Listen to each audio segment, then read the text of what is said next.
اللهم صل وسلم وبارك على سيدنا محمد. ازيكم عاملين ايه؟ يا رب تكونوا بخير. يا رب تكونوا بخير وتم صحة واحسن حال. اهم حاجة ما تنسوش تصلوا على النبي اول ما تدخلوا على الفيديو، وتشتركوا في القناة وتفعلوا زرار الجرس. فيديو النهاردة نزلنا بقى كده عند الطيور، نزلت نضفت عند الطيور.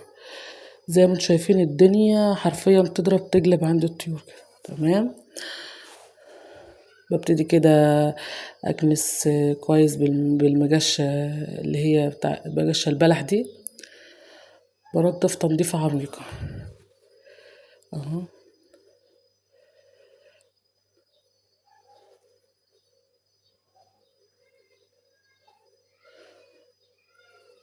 من كل النواحي كده. هي اللي عندي يعني عندنا الأرض كده بتتقسم على 4 أقسام.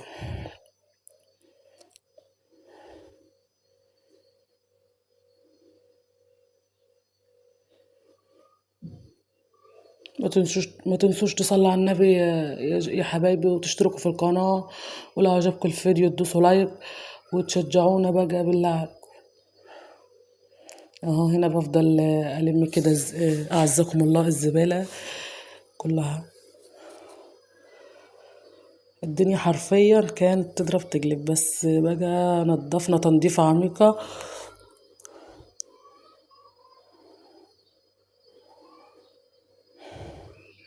لا إله إلا الله ولا حول ولا قوة إلا بالله. اهو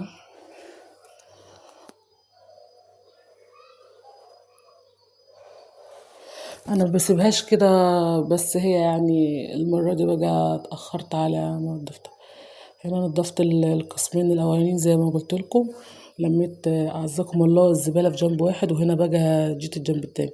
طبعا الدنيا هنا متبهدلة بقى، هناك من الطيور، هنا متبهدلة من الشجر، من ورق الشجر اللي احنا هنا زارعين شجر جوافة ورمان وكده يعني، فالورق الناشف بيسقط على طول. فهم شايفين الدنيا متبهدلة حرفيا من ورق الشجر.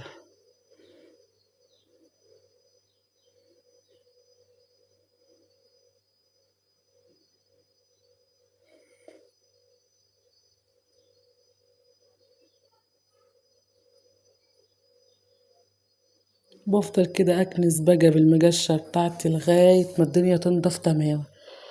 وهنا بقى برضو فضلت أكنس.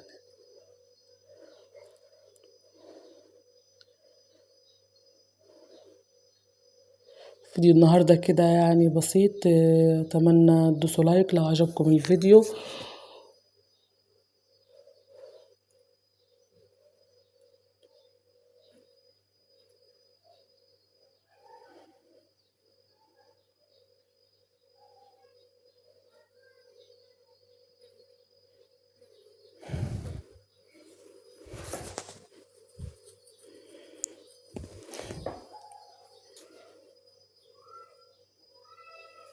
أنا آسفة على المنظر يا جماعة، بس بقى الدنيا متبهدلة من الشجر حرفيا ومن الطيور. الطيور طبعا معروفة بتبهدل مكانها، بس لازم بقى انضف تحت الطيور كده عشان خاطر ما يبقاش عندها بكتيريا او حاجة. لازم انضف على طول اول باول.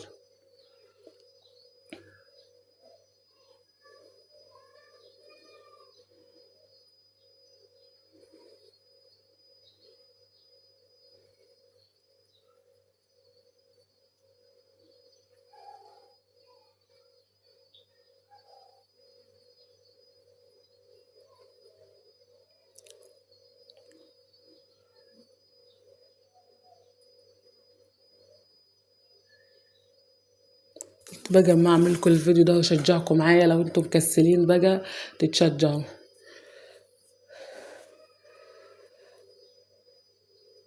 اهو اللهم صل وسلم وبارك على سيدنا محمد عليه افضل الصلاة والسلام. اهو بنشجع بعض كده وبنشارك بعض.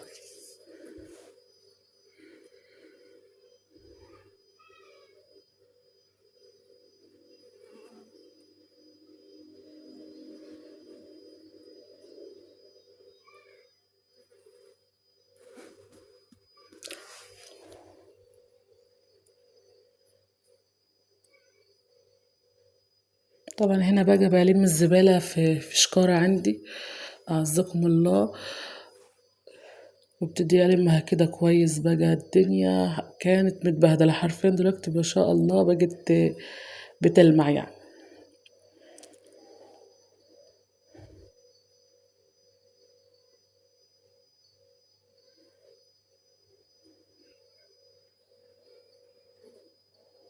قلت كده تنظيفة سريعة عند الطيور.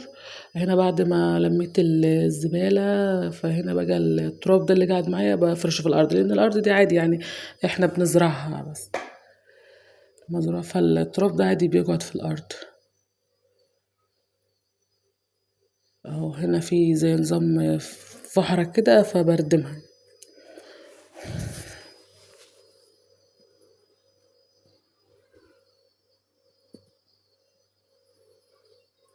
اهو هنا بقى جبت الخرطوم بتاع المية بقى بالرش هنا، بفضل ارش فيها كويس عشان خاطر يعني الفراخ ما تبحتهاش تاني. وبرش هنا على المكان دي برضو.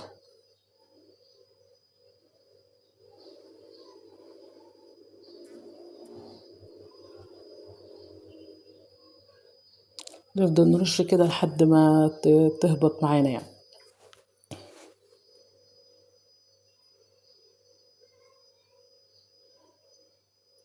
اهو هنا بقى برش الشجر.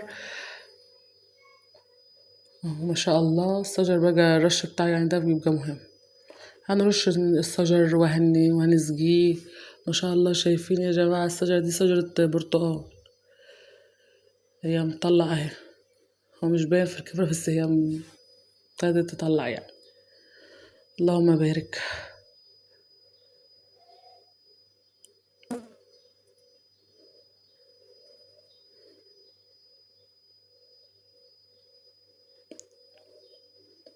هنا بدي بقى يعني زي نظام غسلة كده للشجر بقى. الخطوة دي مهمة يعني للشجر.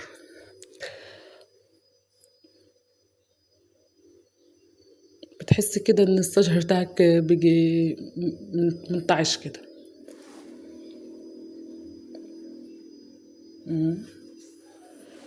زي ما انتوا شايفين الشجرة دي بقى كده ناشفة يعني ما كانتش بتشرب كويس. بس طبعا دلوقتي احنا هنسقيها زي ما انتوا شايفين.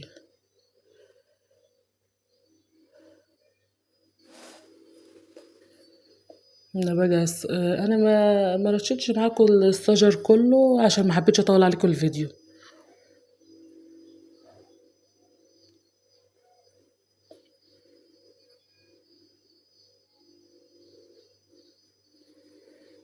هنا بقى زي ما انا قلت لكم هنسقي الشجره ديت عشان خاطر هي عطشانه جدا يعني بقى لها فتره ما شربتش. هي حتى نشفت يعني زي ما انتوا شايفين فيها ورق ناشف كتير. ولو وصلت لحد هنا الفيديو ما تنسوش تشتركوا في القناه وتدوسوا لايك وتفعلوا زر الجرس